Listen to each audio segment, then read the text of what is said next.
Okay, we're back again, and my phone, so you know, my phone shut off recording earlier because it said it was too hot, so we have to take a break. I'm gonna continue to work with him on the offered eye contact exercise. I'm gonna try him without a leash at first, and we'll see what happens.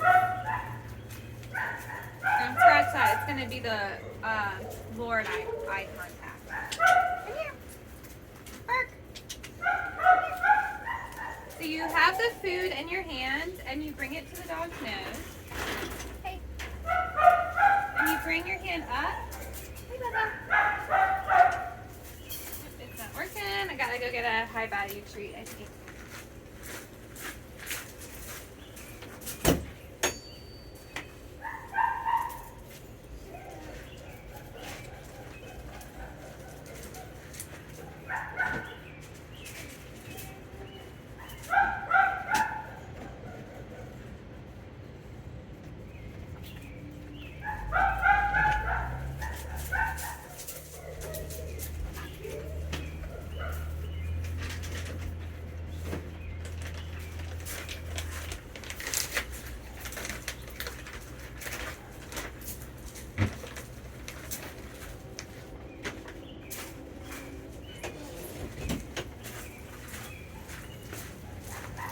So I have another treat that's higher value.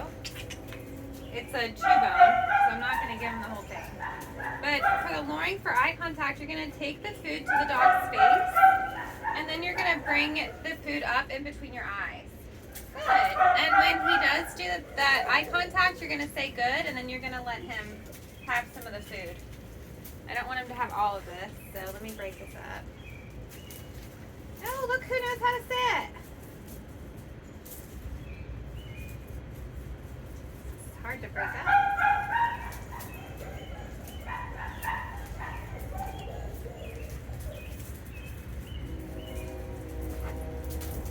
Whew. Ready? Good. Get my clicker out here.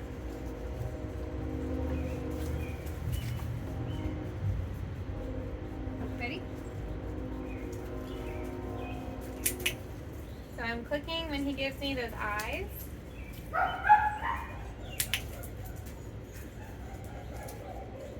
You didn't really like those treats much, did you? Good. Timing is really important in dog training.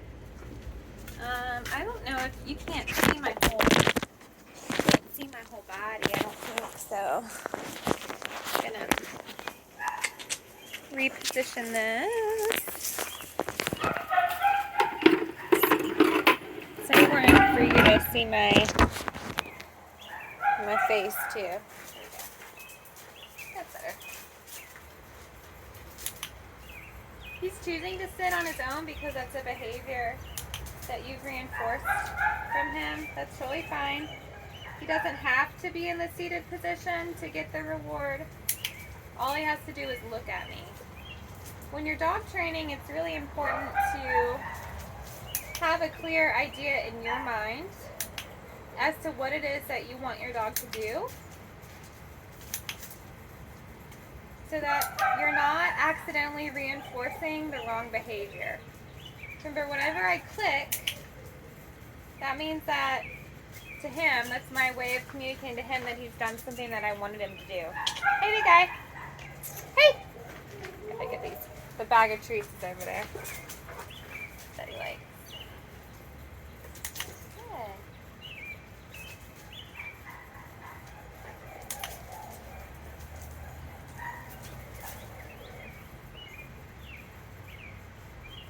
Good. So this is how you lure that eye contact, right? He's just going and looking at my face because the food is there, right? Eventually, if you do this enough, he should start to do it without the food in your hand. Even though he's looking at me when he's jumping, I don't want to reinforce the jumping behavior, so I'm not clicking. Hey. Good.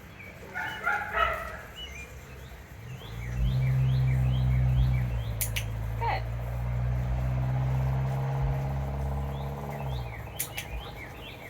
After after he's being proficient at the hand signal, I can start to overlay a verbal command to this. I like to say watch. Hey, come here. Watch. Good. And I say it as I give that hand signal. Watch. Good.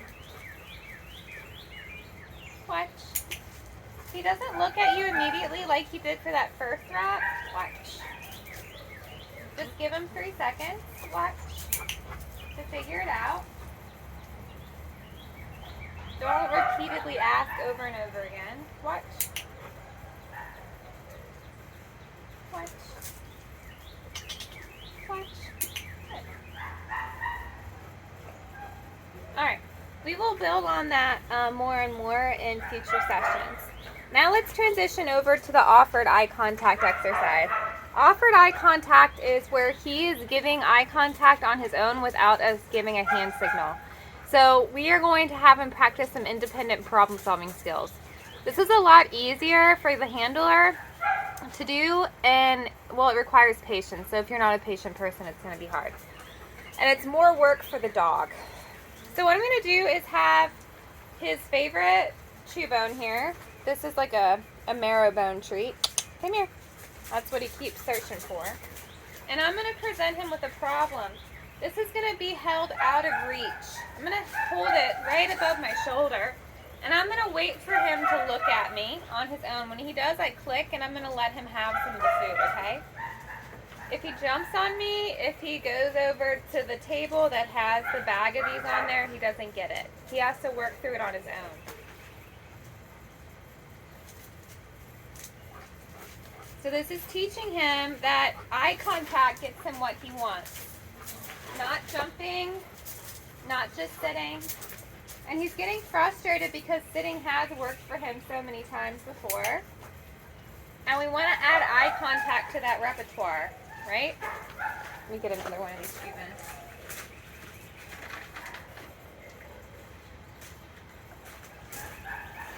You don't need the whole thing. Can you try again? Ready? See if you can see. Good. Much better that time, right? Here, rip it off.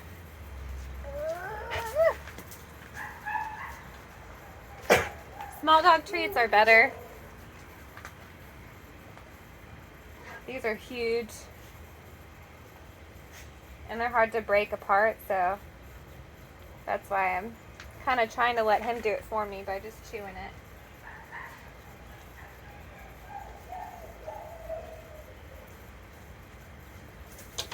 Hey, Rudy, yeah.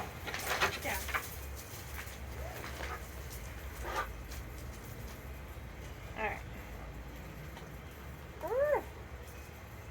Right? You don't say anything either with this exercise. He's got to figure it out on his own.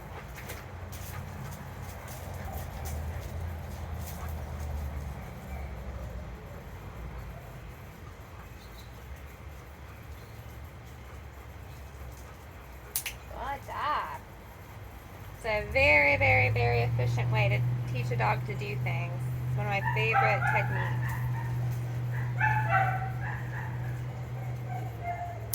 He's starting to get the hang of it. Fast learner. Now the more excited he is, the more energetic he is, the harder it's probably going to be for him to have this kind of logical focus. So just keep that in mind. The higher the value, the food reward that you have in your hand or the toy, the more frustrating it's going to be, and so you might get some more of that jumping behavior out of him.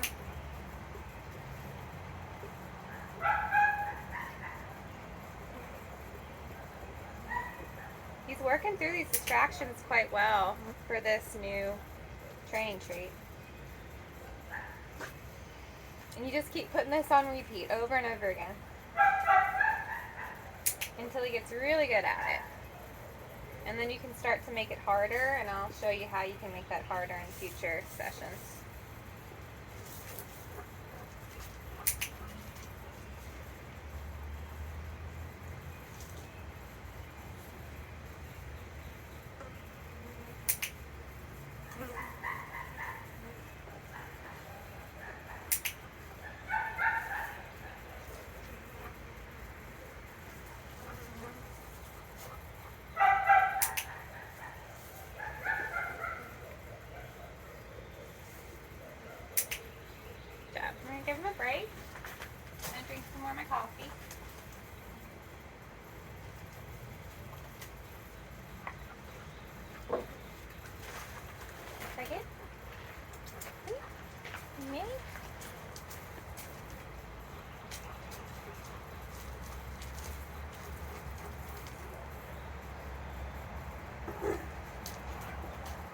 sometimes I find that when there's been lots of time in between between a successful rep and your current rep, so like that little break that we just did, sometimes the dog's performance can regress just because, you know, they've had a little bit of a shift in what it is that they were doing.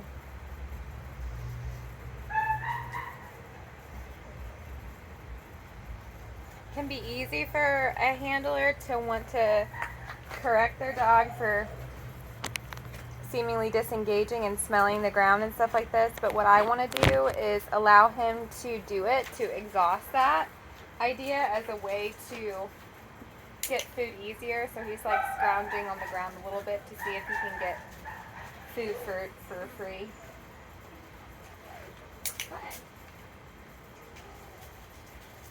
You know, eye contact is such an important thing in dog training, because dog training is all about having a conversation with dogs and being a better conversationalist with dogs.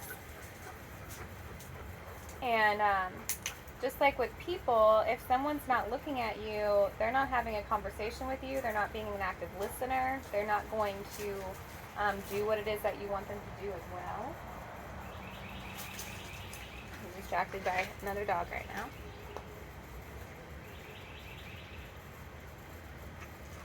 And I want him to get bored with the other dog. I want him to be frustrated that he can't access them, and to determine that the most fun thing in this environment, hey, despite it being very entertaining, my courage, is that working for me is the best thing. Redirect him. Okay. So right now he's telling me that the food doesn't matter to him as much anymore.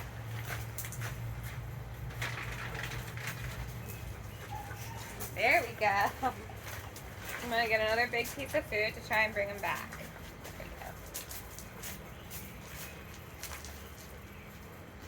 But yeah, eye contact is really important when you're dog training. If he ever offers eye contact to you when you're out on a walk, I would definitely try and reinforce him for giving you that. That means that right now, all he wants to do is focus on you, even though there's a million other things going on, right?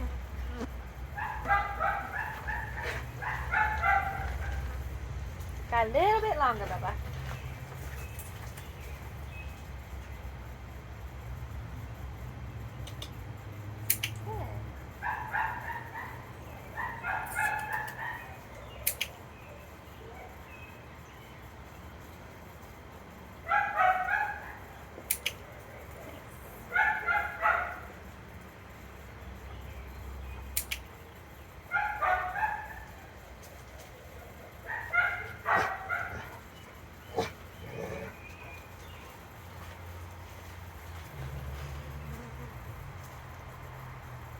I just gave him the whole bone. Ready? Did I just take that from you? Good.